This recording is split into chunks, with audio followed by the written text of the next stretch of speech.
Hey everybody, hope you're doing well. Welcome back to the channel. This week we have the Pineapple Hill Sprint Race in Oahu coming out of Haleiwa, Hawaii. And this was my first official sanctioned race by USA Cycling. And man, I had a lot to learn this week. So come along for the ride. If you like the video, please give it a thumbs up, like and subscribe. And yeah, let's go along this journey. All right, to start out, I had a few goals in mind. I'm in this Cat5 race. And I just wanted to finish, I guess, in the top 10%.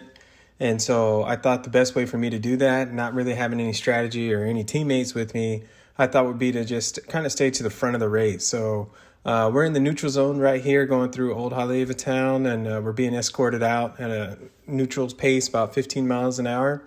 And so there's a few riders that are behind me, or the rest of the races or riders are behind me. And so I just wanted to be towards the front, not knowing if people were going to attack off the beginning or, you know, what was going to happen, being the first race and all. So I wanted to be ready for anything and to stay as close to the front as possible. And I'm not sure if that was the best idea. Maybe I was too far forward, but we'll check that out a little bit later in the video and you'll see why I say that. All right, so here we are, fast forwarded a bit. We started the race right here. I was pretty sure in my mind that we were about to get attacked right off the jump. There's a team of guys sitting right behind us that had about 4 or 5 riders in their team. And so I knew that those guys were going to be trying to probably do some race tactics. I wasn't really sure. There's a Cat5 race again. It's new to me. So I didn't know if team tactics were going to go here, if everybody's going to go for themselves. But right now, Adrian's out front, holding down the pace, and it's pretty chill. So my spidey sense is going off. I'm waiting for something to happen. I'm waiting for fireworks, but it was kind of dead for a little bit. So we're starting to climb here pretty soon, and then it's a pretty much steady 4.5 mile climb at about 4.5 to 5% gradient the entire time. So I've never ridden this route. I know the guys that I'm racing against right now all have, except for the guy Ali right in front of me, number 57 from Santa Cruz, California. And they know all the tricks of the trade. They know where the inclines are going to be, the places to attack. So I just wanted to stay close to these guys here and see if I could see it and latch on to it. All right, so here we are starting to get to the meat of the climb. When I asked the folks about the recon about this race, they said, hey, there's about 3 steps to this climb, and the first one is the hardest one. And so I'm just sitting here, Adrian's still out front pulling us along. Like I said, we're not really drilling it too hard, but I have this feeling that someone's coming up behind us. And this is about the time where we catch our first attack. And there's 2 guys in particular I'm looking for from this team of riders that's going up. One of the guys right next to me right now who's passing me, number 60. And there's another guy behind me, Edward, that you guys can't see in the frame just yet, but he'll be in the pictures here soon. And so now I think he's on my left-hand side right now, actually. So the guy who actually attacked off the front, I didn't know who that guy was, and I really wasn't too worried about it. So I let it kind of go to see what they're going to do. I still feel fresh, so if I had to close it down, I felt like I could. And so I wanted to kind of see what Edward was doing, because if he wasn't going to go, then I kind of knew they were playing games, and Edward didn't go. So I stayed kind of back with him, knowing that he's part of that team. But I am kind of concerned right now for the overall race because Alvin in the white helmet, he's up the road with that guy attacking. So I can see the group is already slowing down. I'm holding steady here at about 380 watts, and I'm pulling them back. And what I see happening up here is that the guy he's done. He's already blown up a little bit, pulled off to the side. Now here's Edward right here pulling up to the group. So now I'm like, okay, something's going on. Edward waited for a bit, so let me follow him back up to the pack, and that's what we did. We made the catch, and as soon as we do make this catch, Edward pulls off. He kind of gets in front of me, slows down to where I have to put a little bit more watts in just to catch back up to this group. So I think they knew who the stronger riders were. Like I said, we ride with these guys all the time. This is my first race, though. And so they had a plan, and they're executing their plan right now to send that one guy up the hill right here, number 58. They sent him up and to see if he could be a disruptor, put some hurt in the legs, and see who would follow him. No one really bid on that one. So right now, I think Alvin, the guy in the white helmet, I can see that he's kind of looking around. He's positioned himself towards the outside, And as you can see right now, I'm all the way on the inside, and this is an open road. So it's kind of dangerous to just jump into the lane right here because there are cars going up this mountain and the road is not completely closed off. As you can see, there's a car coming down right now. So I see him looking back and I'm like, okay, this is a good spot for me to go. I know he's getting ready to make an attack, and he is one person that I am trying to keep my eye on. So he goes, Ollie goes, and Mike goes. And I think from all the pulling that Adrian did, he couldn't go. So I'm screaming at him to move out the way. But then here I see his teammate again, Edward, not really following this attack. He sped up to my side, watched where I was at, and he didn't speed up anymore. And so I was like, I don't know if these guys are going to go hard and keep going or to pull back, because I know Edward right here. But this was my time. I should have pulled this back right here, and I missed it. And the front two riders pull off, Alvin and Michael. They pull off, and I don't see them for the rest of the day. But Ollie kind of falls off the back, and we'll see that in a little bit here. All right, mind you, hindsight's 2020. Right now, I got Edward sitting in front of me, and we're kind of pulling up the mountain.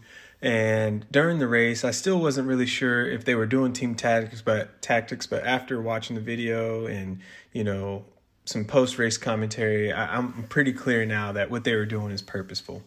So he's giving these weak pulls, asking me to pull through and all this stuff. We're about to make the catch to Ollie right now. And so if you ever know me, I am the most rah-rah team player dude ever. So I'm like, hey, there's three of us. The front two are off the back, but we can still see him. It's hard to see it on the camera, but we can still see him a little bit. And I'm talking to these two, and I'm like, hey, we're kind of in no man's land. The rest of the group is pretty far behind us. Let's work together. So I'm talking to Ollie. I'm like, hey, man, let's work together. Let's catch these guys. Let's do short pulls at the front and see where we go. Let's see if we can pull these guys back and maybe battle for the win. It's still early in the race. Wanted to see how that worked out. But, like I said, we had a teammate riding with us. So he was doing his due diligence and not allowing us to catch his teammate who was up the road. And he wanted me and Ollie to do the work to help pull him back so that maybe they can do like a 1-2 or 1-3 finish on the podium. All right, fast forwarding a bit. We're on the steep part, or the steepest part of the second climb, and I'm off the front right now. I'm actually out of the saddle, just trying to keep the pace a little high, see if I could put a little hurt in the guy's legs. And as soon as I go to sit down on the saddle, here goes Edward with an attack off the front. Now, again, like I said, I've never ridden this course, so he knows this is a prime spot. So I don't know how much further this climb is up here, but he does, and I know we have to follow it.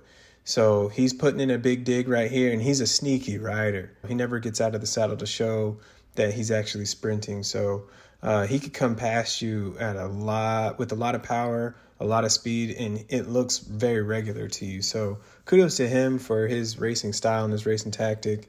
But as you can see now, he's slowing us back down again. It was just a quick burst. He looked back. We both made the catch, and he didn't drop anybody there. So really for him is to slow it back down and roll slow as possible. All right, so it's about here, passing this Dole plantation, that I had it in my head that the group that I'm in right now is going to be battling for third place. And so I wanted to just position myself nicely for the rest of the race, not try to use too much energy.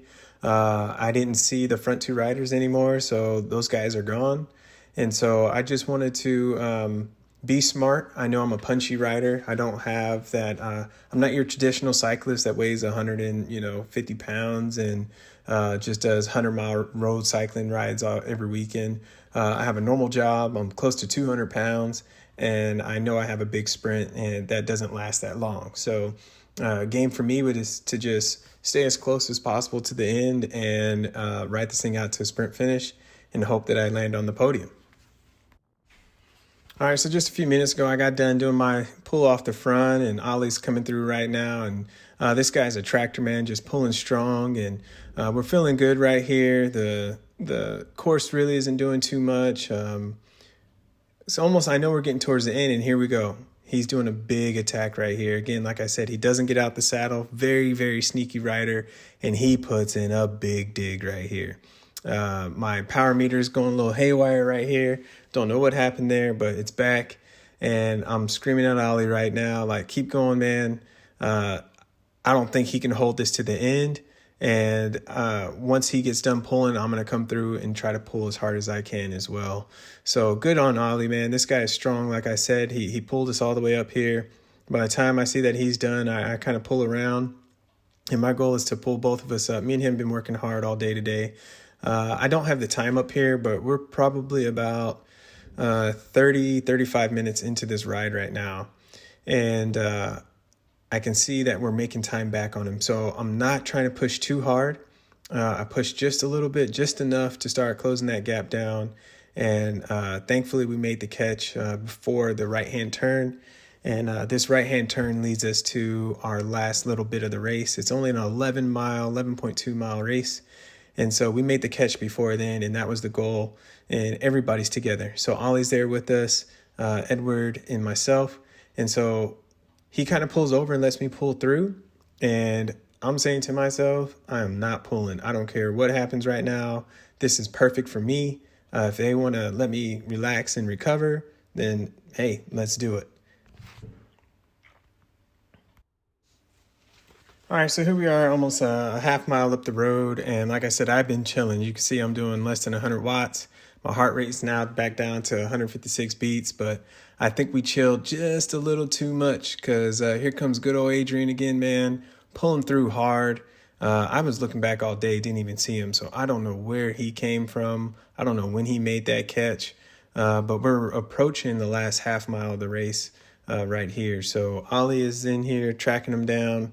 We're all working together. Edward's on my tail right here. And I'm still feeling good. I'm still thinking I'm in a really good position to take third if it comes down to a field sprint. So it looked like Adrian had to put a big dig in just to catch us. He's suffering a bit off the front, so I'm smelling a little blood with him right now. And Ollie's just digging off the front. I can see that he's digging hard. And I'm looking down. Now, I didn't mention this before. I took off my bike computer, so it's in my back pocket. I didn't want to be able to see any power. I didn't want to see heart rate. I didn't want to see anything. I just wanted to race the race, race the guys in front of me. All right, so here we are picking up the action with about 150 meters to go. We still got Adrian off the front, killing himself, drilling it for us. And Ollie's off the back here, or in second place here. And I think he's getting, there he goes. He's getting ready to start launching his sprint. So I'm just kind of behind him, chilling, biding my time. I pop out, launch my sprint, and like I said, Punchy Rider took third in my first Cat5 race. I was pretty happy for it, pretty excited. That line caught me off. I didn't know that line was that close. I saw the 10 up there, but you really couldn't see the line. So if I had to do that again, I probably would have launched the sprint maybe another 50 meters back just to ensure I had a gap. Okay, here we are meeting up with the race winner, first and second place, post-race. Everybody, congratulating everybody on a good ride, safe ride. No crashes, no flats. That's always a good day in the saddle. I did learn some things. Definite race tactics are something that you need to plan for. And I'm not sure that my plan of staying away from the two guys that I was worried about the most was the best tactic, staying towards the front of the ride. If I had to do it again, I probably would have stayed next to Alvin in the white helmet or from the beginning and just followed his will all the way through, knowing that he was probably one of the strongest riders or was the strongest rider in the field. He ended up actually taking first place, and Mike ended up taking second. So pretty awesome.